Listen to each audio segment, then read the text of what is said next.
Next slide, please. Hello, everybody. Welcome to APIP's webinar, Census 2020 and Beyond. Thank you so much for joining us. My name is Pat Ng, and I'm the President and CEO of APIP, which stands for Asian Americans and Pacific Islanders in Philanthropy. Clearly, I think you might hear that I've got laryngitis, but I am going to try to stick this through. But I do have an understudy right next to me who can chime in as needed. But hopefully you can all hear me fine. So we just really wanted to just say a little bit first, about the Census 2020. The 2020 census launches in exactly 7 weeks from today, exactly. We know that the stakes are really high, and many philanthropic dollars have been going to fill the gaps in the massive undertaking and support that this effort, needs toward a full census count of everyone in this country. So, with only 7 weeks left till April 1st, is that enough? Are we ready? So APE organized this webinar because Asian Americans and Pacific Islanders are the least familiar and therefore the least likely to be complete, likely to complete and be counted for the census. And that's why this is really important. So in a moment, we're going to hear from speakers who will provide a brief overview and update about census efforts overall, about the preparation work that's happening on the ground in local AAPI communities across the country, and about a new mapping and visualization tool, really cool tool, that offers a better starting point and understanding of Asian Americans and Pacific Islanders in 20 metropolitan areas with the largest AAPI populations. And they aren't necessarily in the places that you might think. So we have 1 hour for this webinar, and to help us make the best use of our time, we're going to ask that you use the Q&A function located at the bottom of your screen, and that you use the Q&A function to ask any questions that you might have along the way for each speaker. And if there are no questions, we will continue and leave time at the end for any remaining questions, because this is a packed, agenda with lots of information that we want to share with you. All right, so now let's get started. Our first speaker is Karen Narasaki. Next slide, please. So Karen Narasaki. Karen is a national authority on voting rights and redistricting, census, media, immigrant rights, and race relations. For 2 decades, she was the president and executive director of Asian Americans Advancing Justice, leading many successful public policy efforts and advancing social change. She's currently a consultant to the Bauman Foundation on the census and the redistricting project of the New Venture Fund. You can read much more about Karen in the invitation link that has a fuller bio. So now, Karen, we'll turn it over to you. Thank you, Pat. Happy to be with APIP. I was around at the founding, and it's great to see all the wonderful work that the organization continues to do. I'm going to be talking about census and sneaking in a little bit of information about redistricting. The Bauman Foundation is actually chairing and staffing a national collaborative of funders that have been working over the past 4 years. And we have been able to gain about over 85 foundations have contributed to the aligned and pooled fund. And then there's many more state and local funders who we have been providing technical assistance to. So next slide. So most of you know why the census is important. It will determine how many representatives each state gets. There are some states on the bubble. Montana is estimated to be less than 2,000 people away from being able to get a second member of Congress. So that's how finite this is. Obviously important for Asian American representation, that their states get the number of representatives they should be getting. It's important for civil rights enforcement, voting rights, in particular bilingual ballots, is based on, in part, on a formula that includes the number of different Asian Americans in particular geographies. Very important for redistricting. Our community has grown and expanded, and there'll be many places that we estimate that you'll be able to draw majority Asian American districts if we get everyone counted. And of course, federal funds given to the states for the next 10 years is very dependent on the count directly or indirectly. And we are talking $1.5 trillion every year, not over the whole decade, every year. It's also the basis for most federal and other data surveys that many of your foundations probably use. Next slide.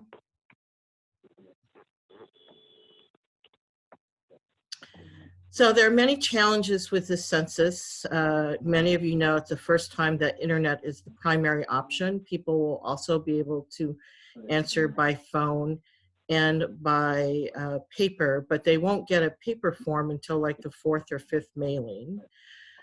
And they will only be able to get it through a mailing. In 2010, those of you who are around might remember there were forms that the Bureau could hand out if they didn't directly get it. That will not be the case. The Bureau has half the number of local offices and regional offices.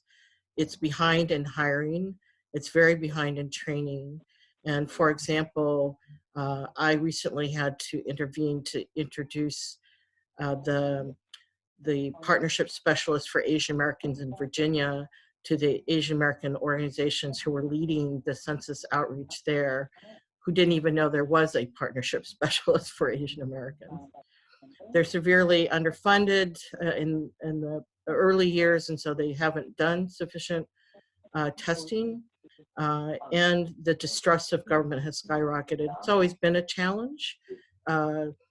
This issue, of course, is on steroids in this current environment with increased strict enforcement of immigration laws. And as you know, we had a battle over the citizenship question, and confusion is lingering from that.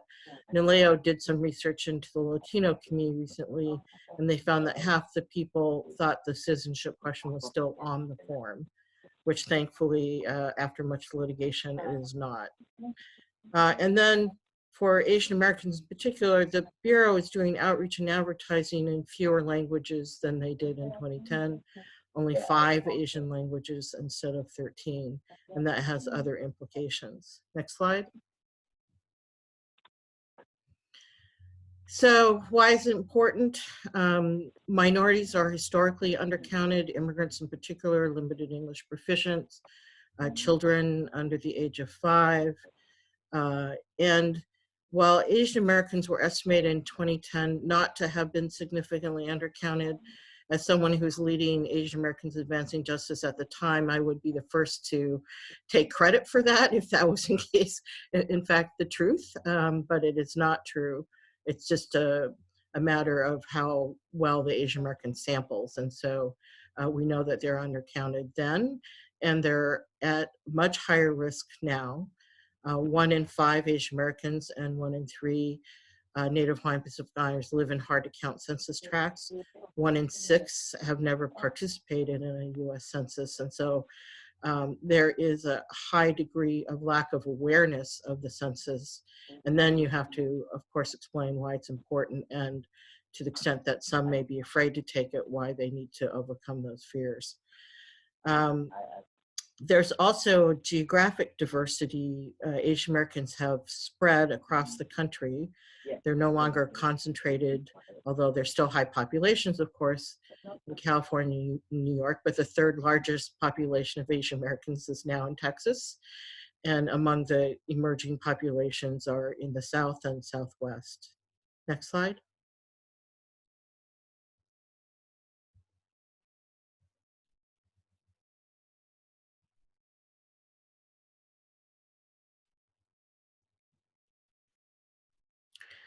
So as I noted, there are over 300 federal spending programs at 1.5 trillion per year. When you talk about the census to communities, this is one of the most persuasive points that they're not aware of, right? That it directly ties to how much resources may be coming to their community, particularly for schools and healthcare are important. It's important to be specific because if you tell someone 1.5 trillion, that is just a mind-boggling number. You need to actually talk about the various programs. And we funded research that actually lists all 300 programs. And there's information for the top 50 by state. Next slide.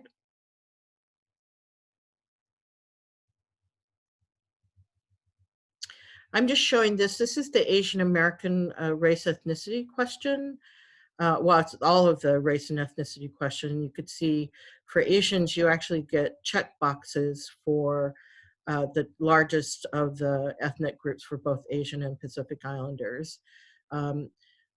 There's testing that shows that particularly millennials, but generally speaking, people are confused and concerned about the race question. They don't understand that it's being asked because we need that data for voting rights and other civil rights laws. And because the administration is what it is, there's a high degree of suspicion about why is this question being asked.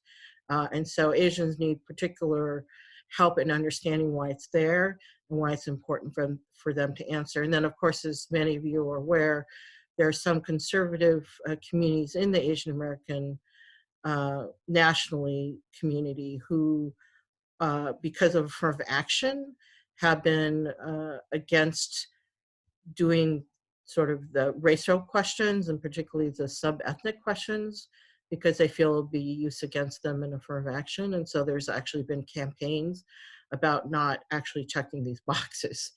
And because we need it for language assistance, we actually need people to check what their ethnicity is. Next slide. Just showing the top 10 metro areas. And as you could see, it's not just the West Coast anymore. Next slide. So one of the challenges is the states are very unevenly organized. Finally, most of the states have complete count committees and some regional ones. Florida was the last one. It just announced theirs a couple of weeks ago. But they're not funding anything, any kind of outreach for anyone in Florida, at least right now. Texas, which I noted has the third largest population of Asian Americans, does not have a complete count committee, which is extremely worrying. Both Florida and Texas have very limited local philanthropy. They've been organizing, but the dollars are limited. In the major metro areas, the counties have been fairly engaged.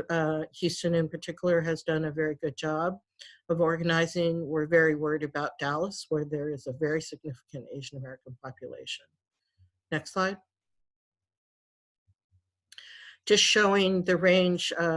One of the things that we funded were groups who were working with states, trying to make sure states invested dollars themselves into outreach. And you can see most of the major populations for Asians are well covered, except for Texas and a few other states. Next slide. Just want to note government actions. If you work with government, the National League of Cities, National Association of Counties, National Conference of State Legislatures are all being funded to provide technical assistance. There's a lot of creativity going on in addition to having signs around buses and bus stops and all that. Some states are using their 311 hotline as a place for the public to call in. Public libraries are very engaged. Many of them are setting up kiosks, as are some states are doing that with some of their agency offices that are public facing. Next slide. And I should say schools are also very important. There are lesson plans for teachers to use, and teachers are among the most trusted messengers. So I wanted to just talk about sort of the Bureau outreach. We are funding some communications and paid ads, but we have very limited funding. The Bureau itself has a campaign targeted to Asian audiences, but only in Asian languages and only in the 5, Chinese, Vietnamese, Korean, Filipino, and Japanese. One of the challenges is that that also means that they're not even going to be putting posters up, say, in a South Asian shopping mall, right? They're not going to be putting any ads in South Asian papers, even the ones that are English speaking. And only for the Southeast Asian community, only Vietnamese is covered. Asian Americans Advancing Justice is going to be has created a lot of materials in many more languages, but none of us have the kind of funding that the Bureau has. Next slide. Native Hawaiians, they are doing a really nice campaign for the state of Hawaii. Unclear to us how much they will actually be doing to try to reach Native Hawaiian Pacific Islanders who live on the continental US. And they are not doing any Pacific Islander languages, which is of some concern. So these are gaps that funders can really help to close, particularly if you're a local funder, to give the smaller groups with the smaller language capacities any ability to be able to print materials, print translated materials and get them out is important. Next slide. So this is, we're going to be providing the slides so you'll know, but the Bureau has what they call language guides, which is also in video where someone is actually going through the form itself in almost 60 languages. It's still not covering all the possible Asian and Pacific Islander languages. The official form is only in the 5 Asian languages. And so what these are, these language guides, is a translated form, but it's not an official form, so you can't turn it in, but you can use it to try to answer the official form in English. Next slide. Thank you, Karen. You've got about 2 more minutes. Okay. So let me skip the philanthropy side, just to note that there are funders active in 45 states. Next slide. These are the hubs, and we can send you a list of contacts if you're interested. Next slide. We have provided $9.5 million into 25 states that have had more limited local funding. Next slide. There's a hard to count map that's interactive that shows where Asian American communities are, but not in the same depth that you'll be hearing from Karthick. Next slide.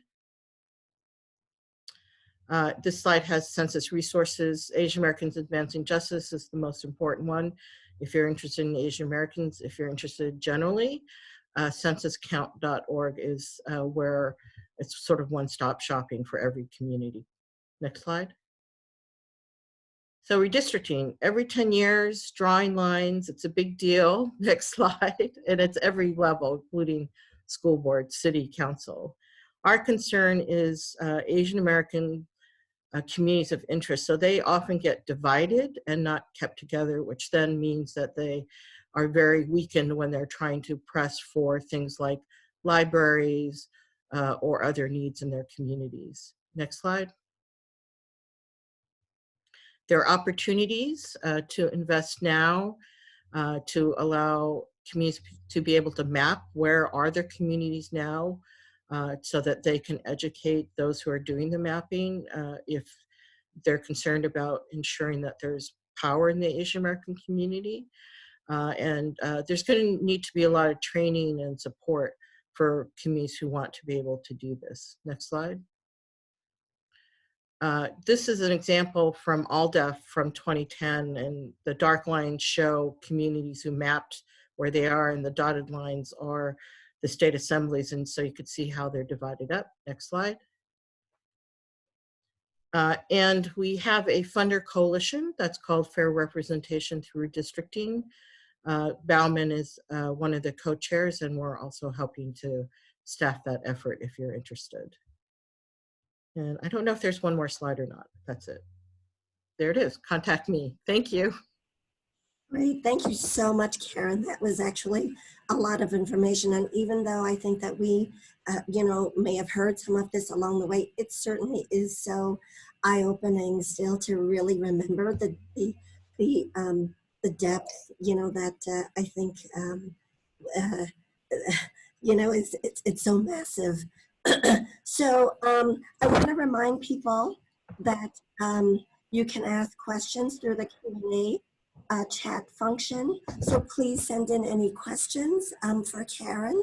And one question that we wanted to ask you, Karen, is, I know that the funders have already, that they've already, put a lot of money on the ground. And for others that might still have, is it too late? I mean, can modest amounts even make a difference? Yes, modest amounts at this point are incredibly important. One of the changes from 2010 is the Bureau is not printing materials. You might remember they had posters and flyers. They're making it all available online, and they're expecting communities to print it out themselves. So even just a few hundred or a few $1,000s for printing can go a long way. Also, groups need resources to do events. So if you're a giving circle and you can do some micro grants, that would be incredibly helpful, because there's so many communities, and even though we've raised a lot of money on the national level and many states have money on the local level, it's all about the trusted voices. And so we're talking about really getting down to the ground, the local groups who don't have paid staff but have volunteer networks. They're all critical and they all need resources.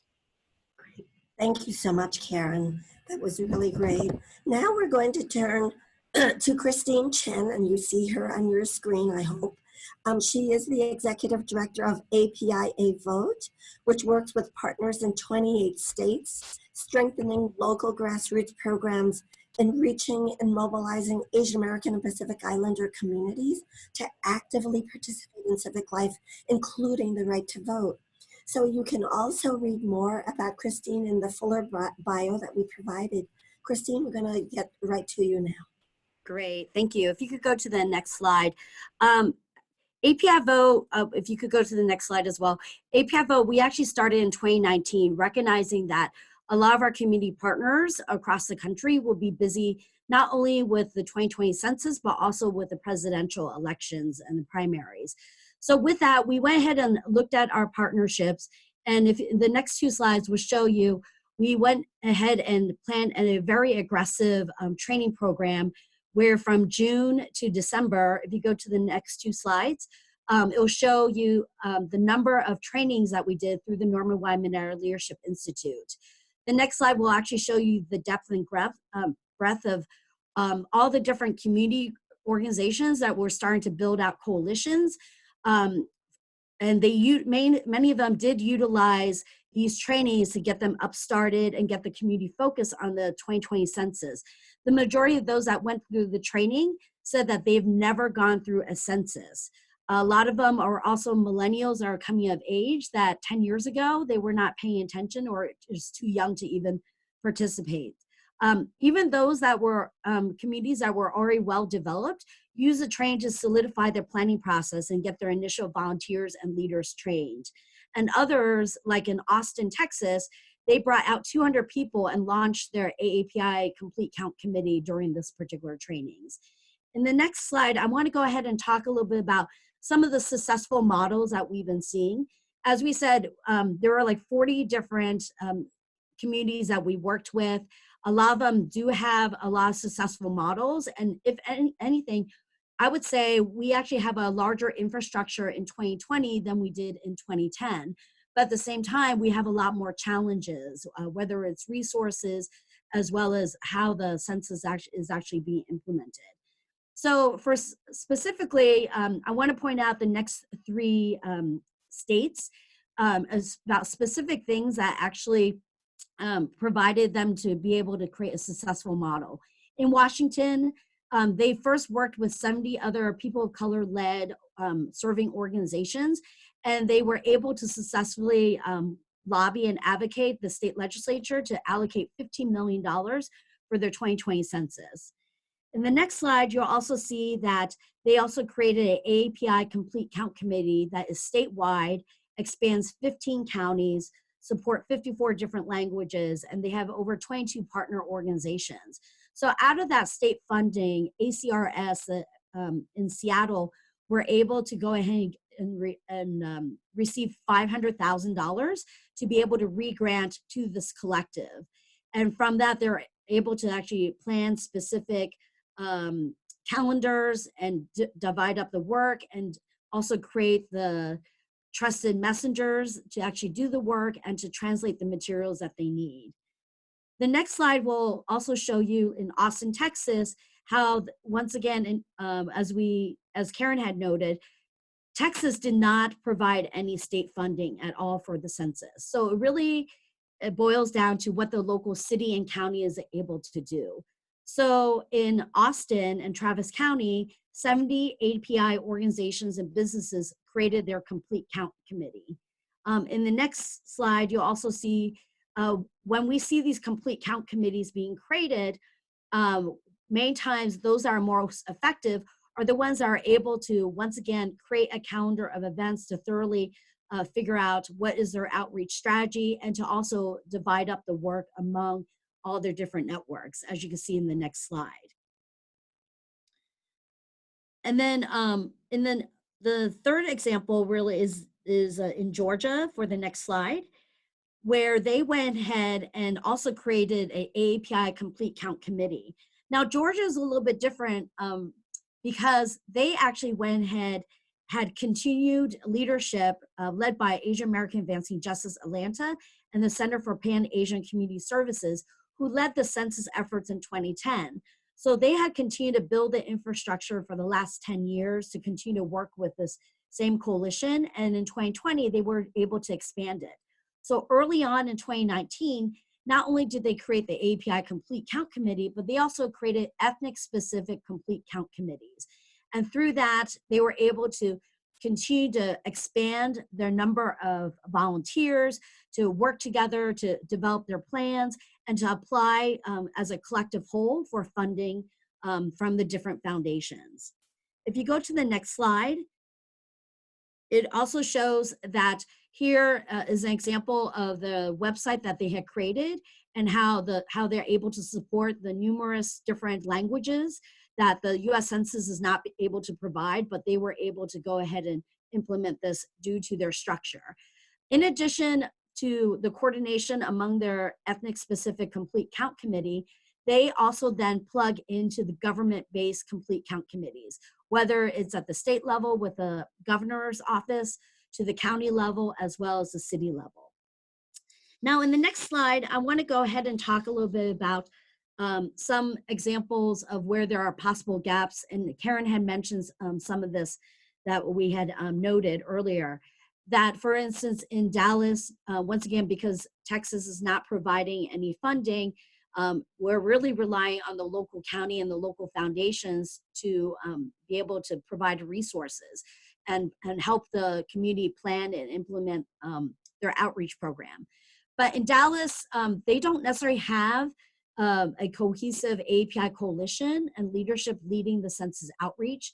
We're just now identifying through those that went through our training and through other conversations of different API organizations that are interested in doing this work, but they really just don't have any resources. So much of this interest is coming from volunteer-based organizations. So they're just learning about the national translated materials and trying to figure out how can they go ahead and be able to get resources to print out copies of these materials and start implementing a plan to actually outreach to this community. The city of Dallas awarded outreach to the API community to a contractor, but as of right now, very few people know who they are and what they actually are doing.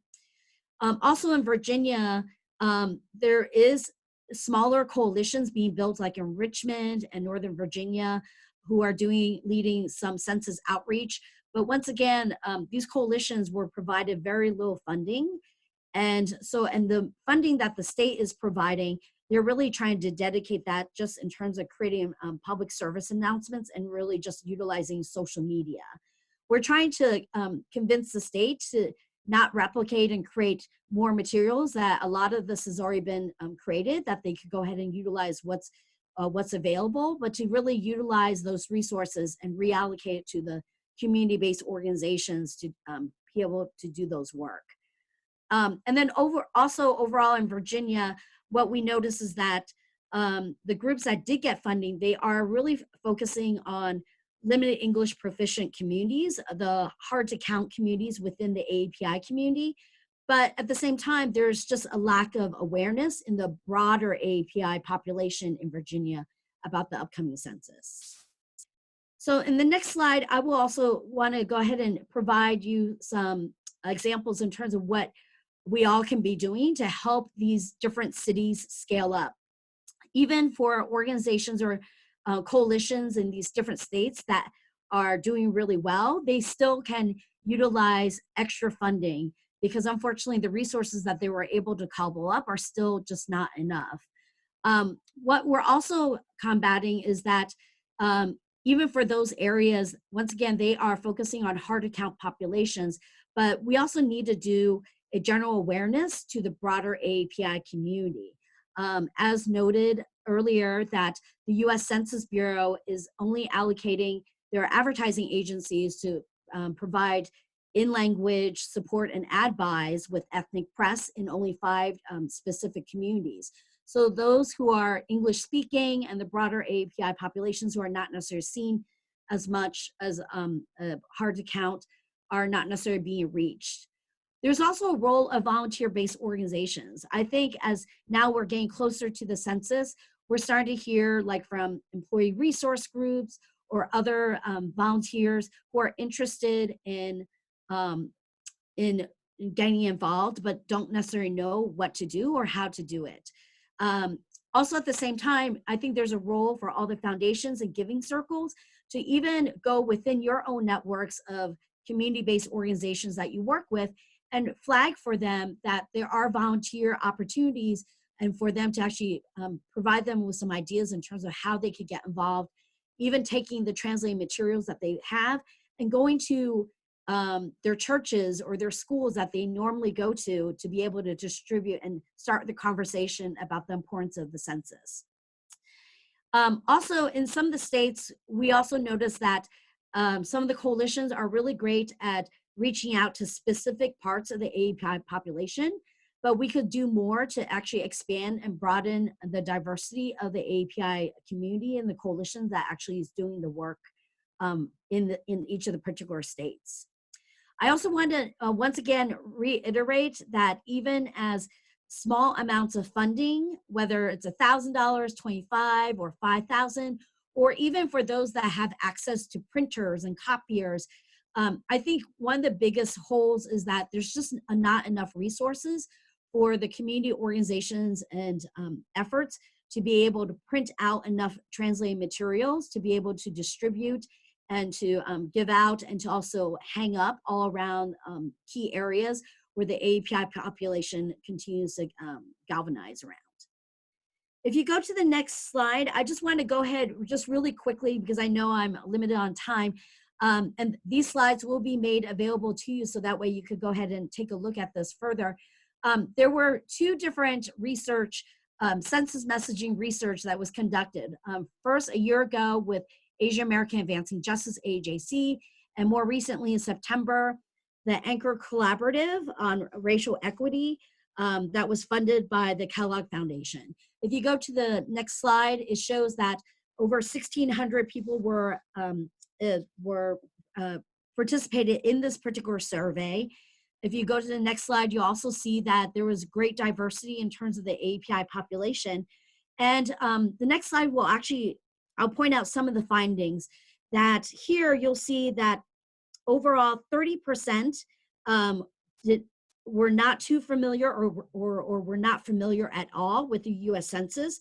That's actually a lot better than 55% from the survey that AAJC conducted a year ago.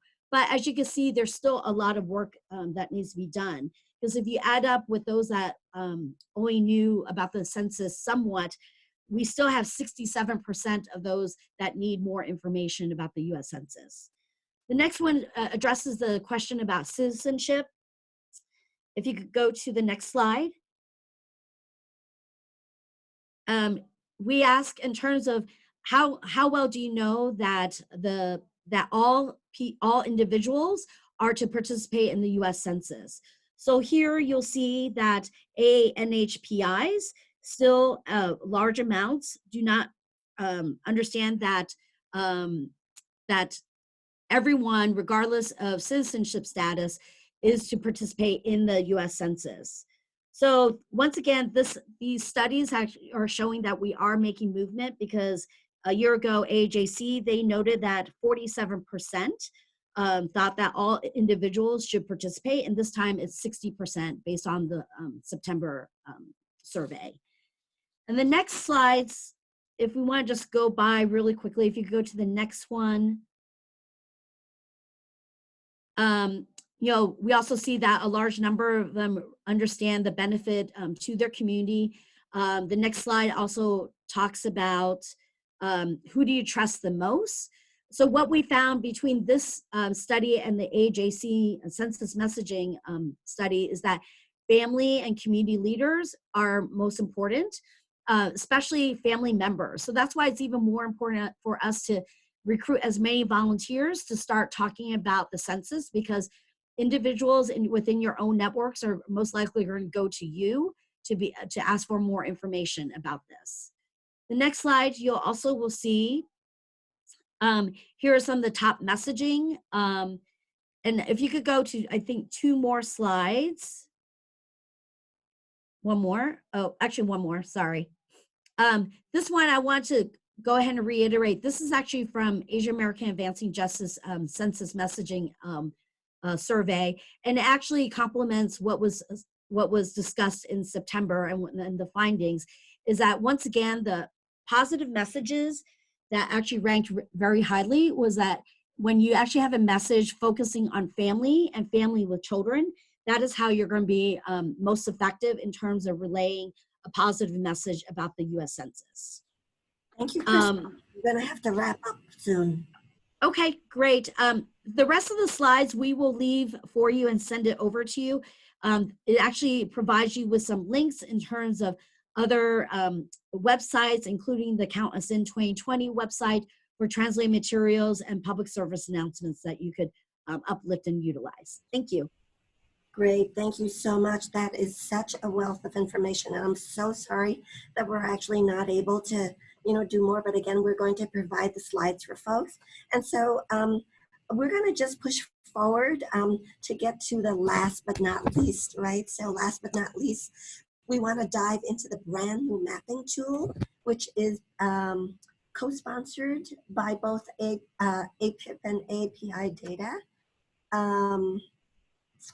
So APIP is really grateful to AAPI Data for their partnership and research expertise to create this new tool that we hope can be helpful for census outreach efforts to AAPI communities, as well as for better understanding the communities as a whole. So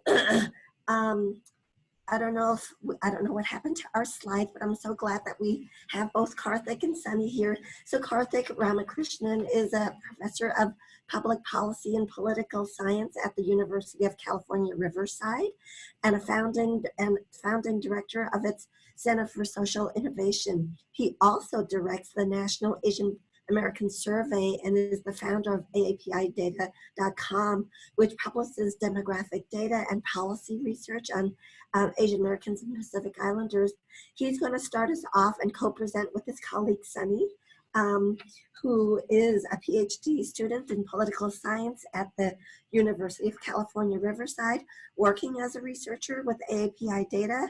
And she did a lot of the research for and helped create the mapping tool. So Karthick, I'll turn it over to you. Thank you, Pat. And thanks to you and to APIP for your leadership. This is one of additional collaborations we're going to be embarking on starting this year. And it's really, it's great when you work with other leaders who are aligned and think creatively about the ways that we can use data and narrative to help drive investment conversations and planning conversations. So I'm not going to say too much about this. I'm going to leave most of the talking to Sunny, who will go through a demo of our tool. But the thing I wanted to emphasize is that what we do at API Data is we try to take a complexity of information and try to make it as simple and accessible as possible, but at the same time preserving utility. We also think that data can be beautiful. And so kudos to Sunny for, she's been getting teched up using ArcGIS tools over the past several months. And we're thrilled to be able to offer up this tool. Just today, someone from the DC area, who I believe works in the city government, used our census planning tool to create an infographic to highlight different communities in the DC metro area with the largest Asian and Pacific Islander populations in each of them. So we encourage everyone to dig in, to really start exploring our tool. We think it'll be useful, and we're happy to answer any questions if there's any time. Over to you, Sunny.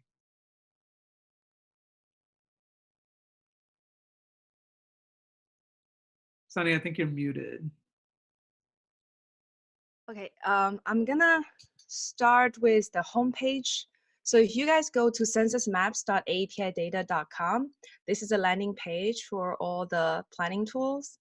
And we divide the map by 2 groups. So you'll see a top 20 metro lists for Asian Americans, and then a top 20 metro list for NHPIs.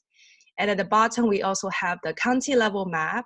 Currently, we have the map showing the top detailed Asian American groups at each county, and as well as the top NHPI group at each county. And we're adding more features by showing the population number of all these groups at each county very soon. Oh, yeah, so, one thing I'll say on that, Sunny, is that, yeah, so that's a county map of the entire US. It takes a lot to load up multiple layers across all the counties. So we're in the process of figuring out how we can do that in a way that doesn't crash people's, at least their cell phone internet connections. Yeah, so, but that's coming on the way. And so I'm going to do a demo on the Asian American group. If you click Learn More, you'll have a new tab. And here are the list of 20 largest metropolitan areas for Asian Americans. And so if we look at Chicago metro area, there is a summary. For some reason, at least on my screen, I still see you might be, I don't know why it's not going into, you're still on this homepage. I don't see the new tab. Oh. No. Okay. It might be that you're only sharing that tab. You might okay, hold on. Need to share the application. New desktop, yes, let's do that. How about now? Yes. Okay, yep. I'll go back to the homepage so that everybody's clear. So this is the homepage and more, and you're landing to the page for Asian Americans. And you'll click Chicago metro area here, explore, which then leads you to this summary statistics. So you see that in Chicago metropolitan area, as of 2017, there are 9,549,000 total population, and there are about 605,000 total Asian American population. And Asian American population shares 6.5% of the total population in that metro area. The largest Asian American group is Asian Indian, which shares 35% of the total Asian American population. And underneath, if you click Explore the tool, it'll give you this mapping tool. And the pop-up screen here will explain the function of all these widgets. So if you want, you can read all of them and you understand how to use them. If you click close this window and open the very next one, that shows the legend of the map that is currently enabled. So we have 2 things going on here. The first is those chloroplasts, or the colored polygons. That shade shows the size of the Asian Indian population at the census tract level for Chicago metropolitan area. So that, also, those are the shades of purple. Mm-hmm, right? The shades of the purple, yes. And then we also have different colors of bubbles going on here. So that shows you the top Asian American group at a specific census tract. The color represent different detailed Asian American groups. And then the size of the bubble represent the population size. So if you take an overview of this area, we'll see that a lot of them are in dark blue. So referencing to the legend, we see that's the Asian Indian group. They are the top Asian American group in those census tract. The second color we see is this orange. So that's the Filipino population. If we zoom in a little bit more to the waterfront, we also see the brown-orange color here in the waterfront. And if you're not sure, you can always click that census tract. So there'll be an explainer here. So in this tract, the top Asian American group is Korean, and the population size is 562. That's about 31% of the total Asian American population in that tract, and about 11% of the total population in that tract. And so if now another function we can use is this one, layer lists. So the default is selecting the top Asian American group, which is styled in circles, and then the population's number of Asian Indian. And then if I remove these two, maybe I'll go back to the home view so you guys can see the entire map. And if I click Bangladeshi, you can see the darker the color is, the higher the share of Bangladeshi population to as a percentage of the total Asian American population in that tract. So you can see where there are larger Bangladeshi community. And the next one, let's try Bhutanese. So there's a few area that has more concentrated Bhutanese population, and we can try Burmese too. You can see that's all different. And then last example, I will do Cambodian share of Asian pop. So for each detail group, it provides 3 types of visualization. You can see just the population number. You can see that group share of total Asian American population in that tract. You can also see the group's share of total population in that tract. Now I'm gonna use Burmese as a default background here and going back to our top Asian group. And so another function here we have is a search bar here. You can search either by census tract name or major city name. So one example, let's do Naperville. And once you type a few letters, the search engine is going to give you a recommended list up to 6 names. And so here is the area I'm searching on. So you can see some tracts has Asian Indian as the largest group. And you can also see around this area, Chinese Americans are the largest community in this tract. And you also have a few Filipino communities here. So yeah, and also just to note, this covers the area of Raja Krishnamurthy's district, and you see by the size of those circles, right? So that's a Western suburban concentration of Asian Americans, and in those particular census tracts, they are heavily Indian and Chinese.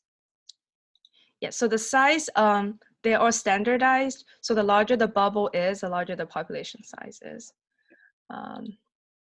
And then another example to show you a very different community, I'll do Elgin. So in here you see that within this area you have Laotian community, and this one is Cambodian community, and you have Filipino community, and then around the border you have Asian Indian community. So by searching different city names, you can get a really good idea of where are the top Asian American groups for each tract. And then by selecting a detailed group of your interest on the layer list, you can also see that as well.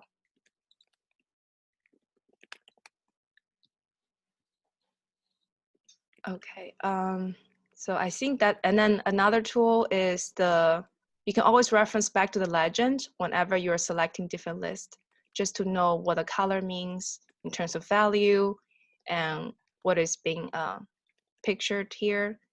The print function will allow you to print your current view as a PDF. So if you want to include that in your presentation or in your flyer, you can do that. If you click Advanced Selection, you can also change the credit, scale, and everything. And once you click Print, they're going to generate. It does take a bit of time since we have a lot of layers stacked here. Let's see if it's gonna end in a few seconds. Okay, yeah, cool. So once you do that, you get a map of this area, and then you have expander here to tell you what those means. So you can include that in places you would like to share. So I think we're running out of time, Sunny. Okay. So the quick thing I'll just say, and if there are any questions now or we can answer them later, is no, we hope the work that we're doing nationally here with APIP, but also the regional work. So one of my roles, in addition to being the Director of API Data, I direct the Census Complete Count Committee for Riverside and San Bernardino counties. And we see census as an important pivot, not only for redistricting, the way Karen had mentioned, but also to get communities more empowered through data to be able to have more of a say when it comes to regional planning. So when it comes to inclusive regional planning, we think that this kind of a tool will at the very least be a powerful conversation starter for community organizations and philanthropy to literally have their eyes open in terms of the diversity, but also the scale of detailed API communities in their metropolitan area. Great. Thank you, Karthik and Sunny. This was so powerful. And actually, even as you were talking, I said, oh, wow, I didn't know I could do that. It's so cool. Can you all hear me okay? Can you? Okay, you must. All right. So in the time that we've got left, we want to open it up for any questions that people have, particularly also, you know, around the mapping tool, but also for any of the speakers. What we'll start with here is around, so since we're still on the mapping, here's a question that has come up. How does this mapping tool differ from other available mapping tools? What does it provide that others don't or isn't available elsewhere? Great. I also saw someone had sent a question via the Q&A function saying that all the data generated is from 2010 census. No, all of the data is generated from the 2017 5-year ACS, American Community Survey file. So it's much more updated than the 2010 census. And then we will, of course, update this tool once the 2020 census data are released at the census tract level. How is this different from others? So, for example, CUNY has released a census tool of hard to count populations down at the census tract level that is really powerful, but it does not disaggregate the Asian American or Pacific Islander populations. So so this is not to say that this is the only census tool you should use. This is one in a portfolio of other tools that can be helpful. We've seen examples from states like California, for example. They have a hard to count map and you can drill down. But in many of those cases, those detailed maps are related to census with different things like limited English households, et cetera, and not disaggregated for Asian Americans and for Pacific Islanders. And one thing Pat had also mentioned, when you look at the top 20 metro areas for Pacific Islanders, it's amazing, right? There are some metros there you just would not have thought of that show up on that list. And it's just really great to be able to go in and explore not just Pacific Islanders as a whole, but disaggregation of Pacific Islanders in these metro areas. Sorry. Great, thank you. I was hoping that we could actually just show all of our speakers and just open it up for more for questions. Yeah, there we go. Thank you. So any other questions? There's a question here for Christine. Oh, there you are, Christine, great. So are AAPI communities working in collaboration with other racial and ethnic groups toward a full count, and if so, how? You're on mute. Thank you for letting me know that. Yes, so it varies from state to state, but a large number of them have plugged into the state voices infrastructure because many of them were already working with them for voter engagement, and then that translated over to their work for Census 2020. And an example, like I said, of Washington State, where 70 organizations led by people of color had come together to advocate for the funding of $15 million for the 2020 census. So it really varies from state to state in terms of how they collaborate and their histories with that. Great, thank you. Sorry. And if there are no other questions, I also wanted to just leave time for each of the speakers to also, if there's anything else that you want to leave people with. I mean, you know, APIP is a membership organization of various, you know, foundations and giving circles and people who are involved in philanthropy. And, you know, given all that we know around how integral traditionally AAPIs are, and you all have covered so much, I'm wondering how much really, you know, has this really filtered down, knowing that there's so much money that has flowed, not enough, of course, right, but has flowed out, you know, to groups. And for those groups that might be more sort of generic, what's the real reach? I mean, are there still places? I mean, Christine, you certainly mentioned, people mentioned Dallas, you know, but the last word that you want to have, you know, and leave people with, what message do you want to leave people with after they leave this, and what do you feel like people can do as next steps, even if they're not so directly? It's not just what your portfolio is, you know, in your funding, but what can we all do, whether you're in a giving circle, whatever. Also, just a note, Karen's trying to start her video, but She's on now. oh, Yeah. okay. So I would say it's not too late. In most states, in many states, there is a pooled fund. So if it's hard for you to move to specific grants, but easier for you to move to a pooled fund, you could do that. We have a pooled fund on a national level. And as I mentioned, we are giving money directly to some of the harder to count states. So we're able to do that. And I also want to note that in most states, actually, the Asian community is at the table in a coalition, in a multiracial coalition, very effectively. And in some cases, like Georgia, they're actually leading it. So there are many opportunities to help build up the capacity. And that's my last thing, is that we've tried to approach funding the census not as a one-off, you know, this is just about the census, but how can we use this moment of investment to build greater capacity? And as Christine noted, this kind of laid bare where the Asian community has less infrastructure that really needs more longer term capacity building. And I hope APIP might do a survey and think about, are there places where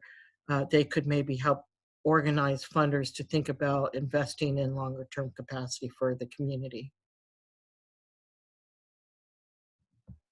Hi, this is Christine. And I think building upon that, we should also just start thinking about what happens after 2020 when we get the data. I think this is an opportunity where APIP could help highlight and bring all those that worked on the 2020 census to actually see what are the what came out of that, but then to also introduce these organizations to the local funders in that particular region. But for now, API Vote, since we are focused on the field operations, if any of the giving circles or foundations are interested in understanding specifically for your state or a particular city what is happening, I'll be glad to connect you with the proper individuals and organizations. And then I'll close, Pat, by saying that absolutely. I think the way both Karen and Christine set it up, that this is not a one-off. This is about capacity building. This is about civic engagement. This is about making sure that we get our fair share of resources and investments. A couple of things I will say. Even though Census Day is April 1st, the self-response period is during that month, and then we go into non-response. So Census has a mapping tool called Roam. So everyone should be paying attention to the places where it looks like the undercount might be severe in AA and PI heavy census tracts, and to get our local governments, get our foundations to really be responsive and at the ready to do that. And then finally, on the capacity building side, our center is doing evaluation work in our region.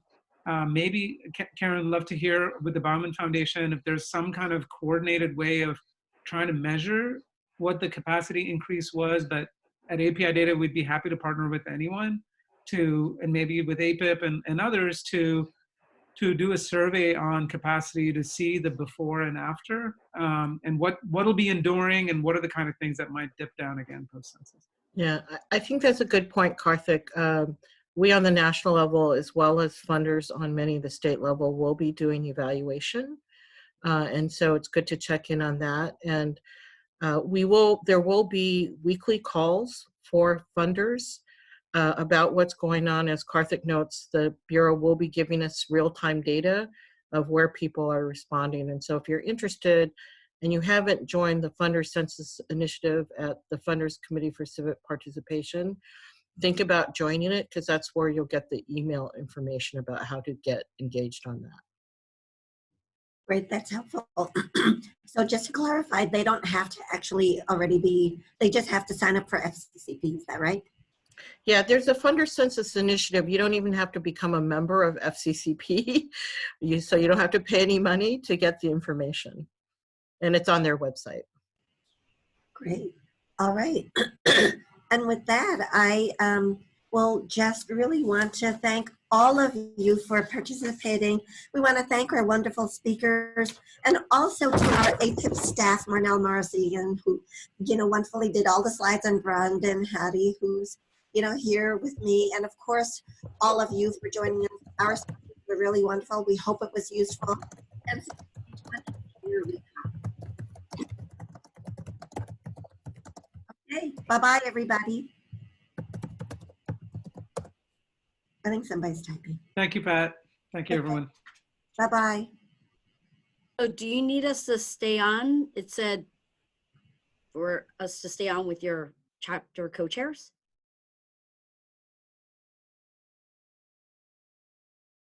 Oh, Pat, you're on mute. Yeah, Marnell, can you just clarify